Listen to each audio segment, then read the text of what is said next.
are the voice that calms the storm inside me. Hey guys, welcome back to my channel. If you're new here, hi, my name is Sadie. I am currently a senior in college right now. With that being said, I thought I would come on here and share some things that if I was applying to colleges again, what I would do differently, what I recommend doing while you're in college, and what I would not do again. Let's get into it. First things first, I would definitely keep my options open when applying to schools. I was too scared to branch out and go somewhere far away from home. Now, all I want to do is leave. But I recommend applying to many schools. Not everybody's going to get into their dream school. Having several backups is a great idea. Apply to schools far and wide. If you know yourself and you know you want to spread your wings and go beyond the state's borders, go for it. A huge thing that I would definitely not do again is commit to my major right away my freshman year. Now, I love my major. I love all the classes I've had to take for it. However, I truly don't even know if I'm going to be doing anything with my degree after I graduate. And that's the honest truth. I wish I would have explored my options more as to what I could potentially major in and do like all of my gen eds and prerequisites and core curriculum things while I was in my underclassmen era of college. No, this is a huge one. Actually attending class. Now I know what you're probably thinking. If a professor says they don't take attendance, I don't need to attend. Yeah, every freshman thinks that. Every first year student thinks that. However, even if professors don't take attendance, a lot of professors do in-class activities that count for grades, and those add up very fast. So if it comes to a time at the end of the semester, if you're borderline of passing or failing the class, you're gonna probably wish you would have been there for some of those in-class assignments. Also, professors will remember the people who come to their office hours. Go to them. They're there for a reason. They want to help you. They want you to succeed. Utilize that. Even if it is to ask what you probably think is the dumbest question ever. Ask them. Also, I don't know if every university does this, but mine did. We had tutoring sessions that were held by other students.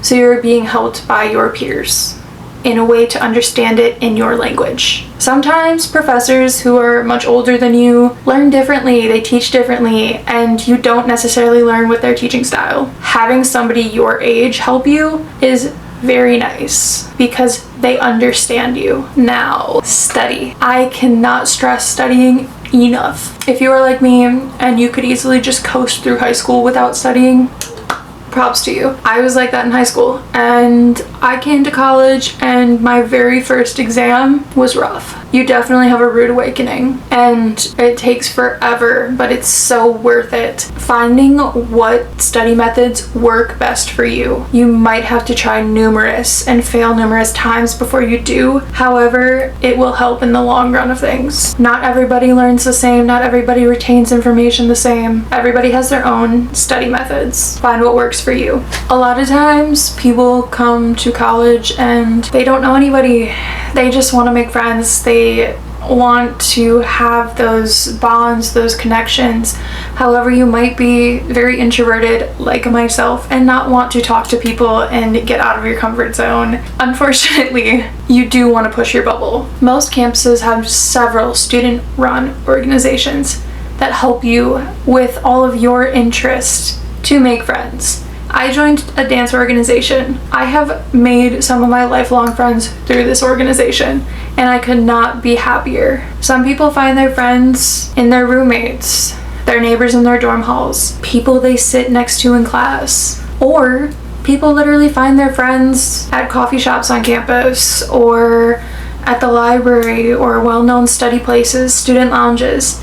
There's so many ways to be able to socialize with people and find your people. My campus has hundreds of organizations in intramural sports. Find one that you know you want to do. If you do find that you are in a group of friends and you're like, I don't really want to be that type of person. I really don't want this type of person to be an influence in my life. It is okay to say no. It is okay to get yourself out of a situation that you do not want to be in. You do have that free will and you do have the ability to do that. It may not feel right at the time, but trust me, you will feel so much better about yourself, especially when you know the type of people that you want to surround yourself with. Just because something is normalized on campus does not mean that you have to do it. I can't stress that enough. Don't give in to peer pressure. Once you do find your group of friends, or even if you want to do this by yourself. I've lived in this city for 4 years and have barely ventured off of campus. I wish I would have explored the hidden gems of the city that I live in more throughout my 4 years, but I was too scared to. Don't be scared. It's okay to have that fear in you of the unknown, but pushing yourself past your boundaries and past your limits in a good way and in a healthy way is so rewarding. A couple of my friends and I, we went to a dance performance last weekend, and it was a part of the city I have spent maybe 5 minutes total in. It was so cool, and I really would love to go to one again. Also, speaking of venturing away, take the opportunity, if your university allows you to, study abroad. I wish I would have studied abroad, but I was too scared. I was scared of leaving my family.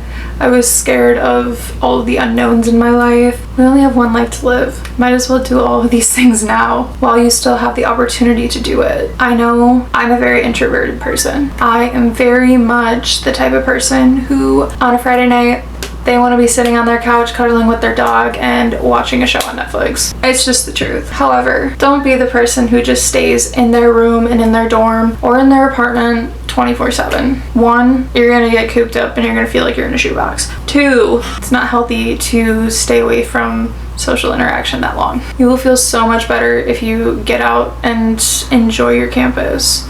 Enjoy the people surrounding you. You never know how many friends you're gonna make. You never know who you're gonna meet or who you're gonna run into. The person standing next to you in the line for coffee might just be your future maid of honor. Who knows? All that being said, utilize the things that your campus has to offer. So many of my friends, I didn't personally do this, but a lot of my friends have to have an internship in order to graduate. It's a great way to make connections, and it's a great way to get a professional feel and get experience interviewing and get an insight of what it's like to work in the professional world. Speaking from experience, you will physically burn out. It's not great. Your body will shut down, whether you're physically overloading yourself or mentally. I did that. I ended up having to drop classes because there was no way that I could do them. If you have a certain hobby, that's an easy way to make friends. For me, for instance, I love going to the gym. I wish that I would have realized sooner that it is so much better to go by yourself than it is to go with friends. Especially for me. I end up talking with my friends almost the entire time that we were at the gym instead of actually getting a physical workout in. That's why I'm really glad that my apartment building has a gym in it, so every morning I can go down there and get my workout in when nobody is there.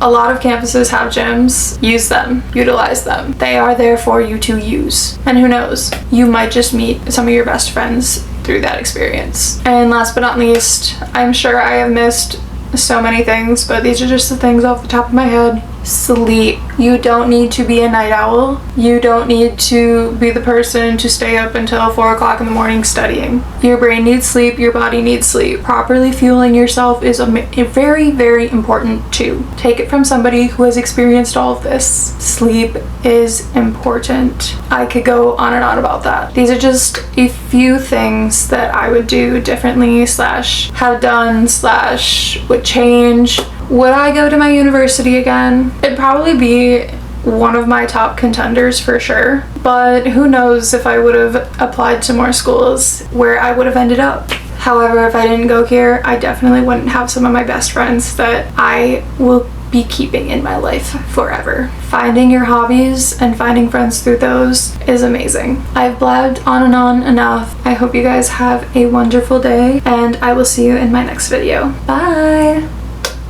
The force that calms the storm inside